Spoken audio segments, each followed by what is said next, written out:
Continuity में finally तुम वही प्रोडक्ट बनोगे। जैसे क्योंकि तुम्हारा विचार जो है वो ही तुम्हारा मानस है, ये सनातन सत्य है। और जो तुम्हारे विचार के अनुसार मानस है ना, वो ही तुम्हारा व्यवहार है, वो ही जीवन है, वही तुम्हारे अंदर रिफ्लेक्ट होएगा सारा बाहर।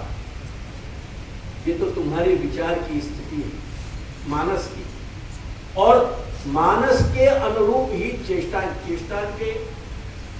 को बहुत बड़ा विस्तार है, या वक्त कहने बैठ भी नहीं सकूं, और मेरे पास इतना स्कोप भी नहीं है। लेकिन हमारे जो मानस के विचार हैं और हमारे जो चेष्टाएं हैं हमारे शरीर की, जैसे मैं बोल रहा हूं, एक हाथ में मेरे माइक है, मेरे आंखन में कुछ भाव आ रहे हैं, जेस्चर्स है, मेरी उंगलियां कुछ घूम रही हैं, ये सारी चेष्टाएं हैं। ये चेष्टा को बड़ा नाम जो है वो आचार है। शुद्धिकर्मी वो जो आचार का मतलब है ना, वो टर्मिनोलॉजिकल यूज है, वो पारिभाषिक अर्थ है, वो लिमिटेड है, वो बहुत एक अलग अर्थ है। बाबू ख्याल आई मेरी बात? जैसे दवा बहुत बड़ा नाम है, दुनिया की सारी दवाएं वहां हेडिंग में आ जाएंगी, लेकिन जब हम पैरासिटामोल कहेंगे तो हमने वो एक बहुत लिमिटेड कर दिया, एक ही केमिकल को नाम हम बोल रहे हैं और एक ही केमिकल से हम कंसर्न। तो आचार जो है बहुत बड़ी बात है, लेकिन जो भी हमारे विचार हैं और आचार हैं, हम वही के पुतला हैं। जो हमारी अनुभूतियां हैं वही हमारी जिंदगी है। अगर उम्र को गिनोगे ना तो कुछ भी हाथ में नहीं लगेगा, सफेदी को गिनोगे तो भी हाथ में नहीं लगेगा, अपन रंग रोगन कराने वासु भी कुछ हाथ में नहीं लगेगा। मेरी तरह हाईवे बन जाएगा, एक्सप्रेस हाईवे, तो भी कुछ नहीं बन, पकड़ में वो चीजें नहीं आएंगी। हमारी अनुभूतियां कितनी सुखद हैं, कितनी समृद्ध हैं और कितनी अनकंफर्टेबल हैं, कितनी प्रतिकूल हैं, कितनी कष्टकारी हैं, कितनी दुखद हैं। मैं अनुभूति की बात कर रहे हूं, कोई भाव की बात नहीं कर रहे हूं, वुंड्स की बात नहीं कर रहे। हाथ पैर में कहीं चोट आ रही है, बाकी बात नहीं कर रहे, वो अनुभूति की बात कर रहे हो। मेरी बात पे ध्यान दीजिए, जितनी तुम्हारी अनुभूति की गुणवत्ता जड़ ढंग की होगी, अगर वो अनुभूतियां अनुकूल हैं, कंफर्टेबल हैं, सुखद हैं, उतने ही तुम्हारे जीवन की गुणवत्ता, क्वालिटी भी उतनी रिच है। जिंदगी अगर 90 वर्ष तक चली गई, 95 वर्ष तक चली गई और कोई ने सेंचुरी भी मार ली नहीं है, ऐसे भाग्यशाली, फर्क वाकई नहीं है। फर्क यह बात तो है कि तुम्हारी कुल मिलाकर के अनुभूति क्या। अब या के आधार पर मैं क्या कहना चाह रहे हो आपको समझिए। जिंदगी इतनी तेजी से बदल रही है कि आज अगर सर्वे करें ना यहाँ, अगर हम वैष्णवता के स्टैंडर्ड को, शास्त्र में कहे गए वैष्णवता के जो मापदंड है, मानदंड है, उनको अगर अपने ऊपर लागू पड़े ना, अपन में से कोई भी व्यक्ति हकदार नहीं बनेगा अपने आप को वैष्णव कहलाने। Right to understand me. मेरे ताजी महाराज विराज रहे होते ना, श्री वल्लभदास जी महाराज, तो शायद वो आज मेरे हाथ को जल नहीं हरोगे। समझने को प्रयास करिए। अगर ताजी महाराज मेरे विराज रहे होते, वाई टू गो सो फार, मेरे मां विराज रहे होते, तो मेरी मां शायद मेरे हाथ को जल एक्सेप्ट करने के लिए मना कर दे। लेकिन एतावता या कारण सु मैं एक तिल बला बराबर भी पुष्टि मार्ग कम हो गए हो, ऐसा कोई रीजन नहीं। मैं ताजी महाराज से भी यही एक विनती करता हूं कि मैं आचार के लेवल पे आपके स्तर पे नहीं हूं, लेकिन आप जितने पुष्टि मार्गी हो, मैं उतनो ही पुष्टि मार्गी हूं। एक तिल बराबर भी कम नहीं हूं। अब यहां मेरी बात को समझिए, तुम सबको और या पूरे घर की सृष्टि को ये बात सोचनी है, अगर हमको अपनी वैष्णवता कायम रखनी है, अगर हमको सेवक बने रहना है, तो हमको दो काम करने पड़ेंगे। एक, हमारी निष्ठा को संवारने को। एक बात पूछूं मैं, महिला वर्ग के प्रति शायद मेरी औद्धत्य होए कि मैं ऐसा कोई वाक्य कहना चाहूँ, पर पुरुष भी आजकल में बहुत सारे शामिल हैं। खास करके अभी जो काले बाल लेकर के बैठे हैं, पार्लर को ट्रेंड है, बहुत ज्यादा परिचित नहीं हूं मैं, तो सुनता रहूं, देखता रहूंगा। अब ब्याह शादी की बात नहीं है, तुमको कहीं हॉलीडेज में ट्रैवलिंग करनी हो ना, तो भी पार्लर जाना जरूरी। ये कह रहे हो ना? तो ये कितनी कॉमन चीज एक हो गई।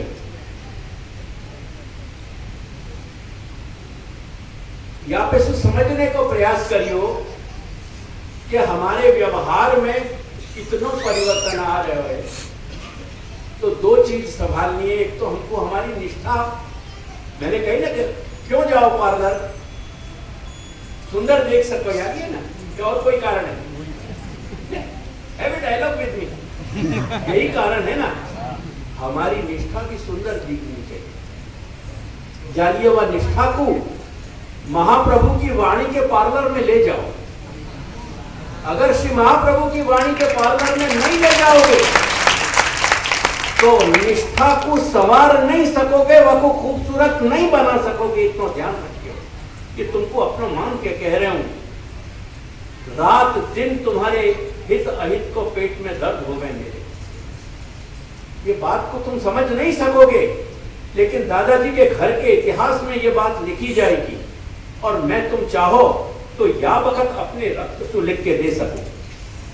डॉक्टर को बुलाओ, कोई मेडिकल प्रैक्टिशनर को, सिरिंज सुबेरो लाओ, निकालो, और मैं लिख के दूंगा कि मैं रात दिन तुम्हारे हित की चिंता में हूं, कि तुम्हारा हित कैसे हो और तुम्हारा अहित हो तो कैसे रोके।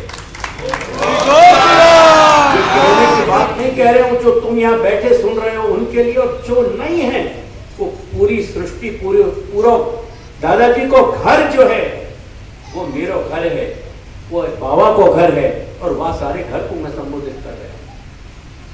यानी वाणी के पार्लर में नहीं जाओगे तो तुम्हारी निष्ठा नहीं संवर पाएगी। और जहां तक आचार की बात है, बहुत बड़े फ्रेम में एक शुद्धि को समझो। मैं कुछ समय में 2-4 सत्र करने की इच्छा रखूं, जो बहुत मेरे विचार इकट्ठे भए हैं, और अब के इन सत्रन में मैं बाबा से कहूंगा कि अनिवार्यतया मेरे साथ विराजे। वहां को कारण है कि मैं जो व्यवस्था तुमको अपनी समझ से दूंगा ना, गोकुलनाथ जी के समय में ये युवा जब होंगे, जो वक्त इनको वहां में परिवर्तन ढूंढने पड़ेंगे। इतनी तेजी से ये दुनिया बढ़ रही है, इतनी तेजी से अपने विचार बदल रहे हैं, इतनी तेजी से अपने आदत बदल रही है अपनी, और आदत नहीं बदल रही है। जो यहाँ बहनें बैठी हैं, महिलाएं बैठी हैं, जो यहाँ जो ये सब मेरे बालक और मेरे बालकन से छोटे उम्र के युवा बैठे हैं, और जो प्रौढ़ लोग बैठे हैं, और जिनके घर में 3 पीढ़ी अभी हैं जिनने देखी हैं, तुम्हारा बच्चा या तुम्हारी बच्ची, तुम और तुम्हारे माँ बाप, सास ससुर के रूप में, क्योंकि मैं इन संबंधन के इक्वेशन में नहीं जाऊं। तुम्हारे यहाँ के जो भी मतलब निकलते हो, जगत जो भी निकालते हो, मेरी दृष्टि से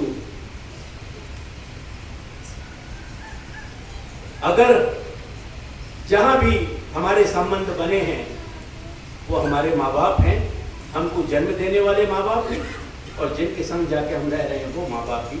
उनको भी ये समझना चाहिए कि उनके संबंध के जो समीकरण हैं वो भी बेटा और बेटी के संबंध हैं, बहू और जमाई के संबंध नहीं है। एनीवेज, 3 पीढ़ी की बात। अपनी माँ से घर में पूछ के देखियो कि तुम्हारी जीभ को, तुम्हारी जो टेस्ट बड्स हैं, उनको जो स्वाद लगे वो तुम्हारी माँ को वहां में स्वाद आवे।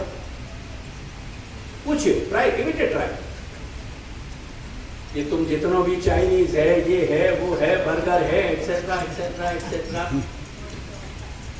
पूछ देखिए। और फिर एक ट्राई करियो कि तुम्हारे बेटा या बेटी को जो 15 वर्ष और 16 वर्ष और 13 वर्ष और 17 वर्ष और 12 वर्ष की हैं, उनके जीभ और तुम्हारे जीभ के स्वाद मिल रहे हैं? Give it a real trial, a practical trial.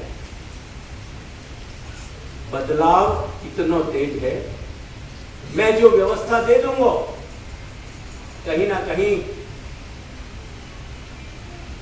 बाबा को, विठल राय को हमें कहीं ना कहीं ये विचार करना पड़ेगा कि अवकाश कहाँ है।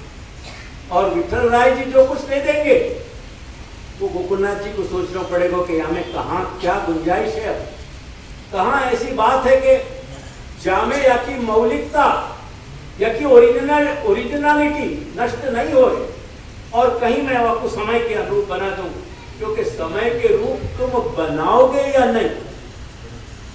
अर्जुन यही बात कह रहे हो, तो time and again repeatedly Arjun की यही बात थी कि युद्ध नहीं करना है। भगवान ने फाइनली कही कि क्या युद्ध नहीं करना, नहीं करना, नहीं करो, ये जो जैसे क्या लगा रखी है।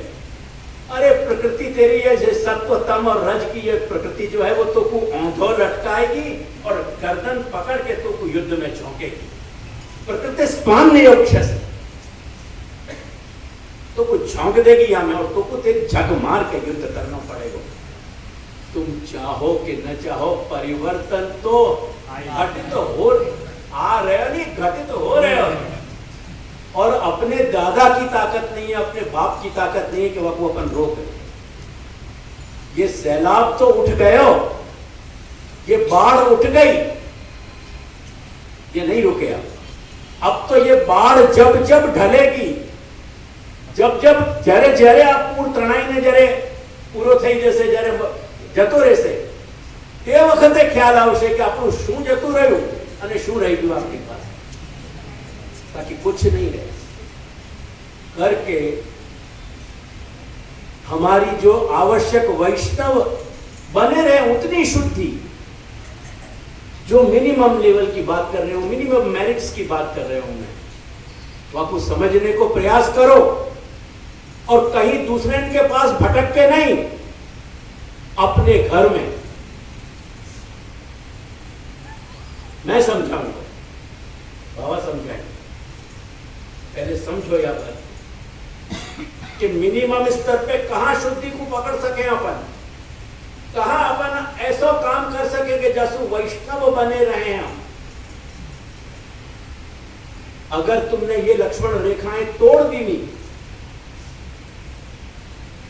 तो आसुरी वृत्ति को रावण तुमको कहां उठा के एक क्षण में उठा के ले जाएगा, तुमको खबर भी नहीं पड़ेगी। ये ध्यान रखियो, तुम्हारे अस्तित्व को नष्ट कर देगा। ये मैं अमंगल बात नहीं कर रहे हूं। ये आसुरी रावण जो है ना, वो लक्ष्मण रेखा पे टिको गया है। और अगर हमने मिनिमम लक्ष्मण रेखा को भी पकड़ रखियो तो अपने अंदर रह गयो जो शुद्धि, जो सतीत्व, एक ही नाम के अलग अलग, एक ही अर्थ के अलग अलग नाम है। वो शुद्धि, वो सतीत्व, वो सीता मां को रूप जो अपने अंतःकरण में धरो गयो शुद्धि के रूप में, वह शुद्धि को हरण ये रावण, आसुरी रावण नहीं कर सकेगा। करके अपने बाह्य व्यवहार को संभालियो और श्री महाप्रभु की वाणी सु अपनी निष्ठा को निखारते रहियो, वह को सौंदर्य बढ़ाते रहियो। श्री गोकुल